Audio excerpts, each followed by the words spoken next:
Hello দোস্ত, আমি আপনাদের আজকে একটা এমন জিনিস দেখাবো, আপনারা এটা দেখে বহুত খুশি হবেন। আমিও সকালবেলা ঘুম থেকে উঠে এসে দেখতেছি, অনেক সুন্দর লাগলো, তাই ভাবলাম যে আপনাদের সঙ্গেও জিনিসটা শেয়ার করি। আসেন আমার সঙ্গে। ওই সাইডে আমার বড় ভাই আছে, বড় ভাইকে একটু দেখাই। বড় ভাই, আপনি এখানে কি করতে আসছেন? হ্যাঁ বড় ভাই, আমি আছি সকালবেলা, এই যে রোদ খাইতে আসছি সকালবেলা। রোদ খাইতে? হ্যাঁ। সাথে তো আছে টয়লেট, বাথরুম।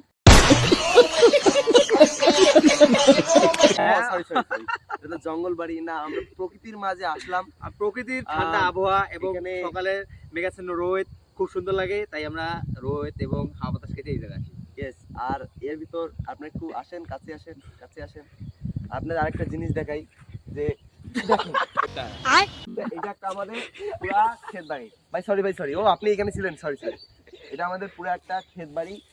তেরে সরি, ও আমি গানের লাইনে চলে গেছিলাম। এই ক্ষেতে আমরা এটা আমাদের পুরো কাক কাক না, সরি, কাউকে হয়, কাউ কাউ গরুকে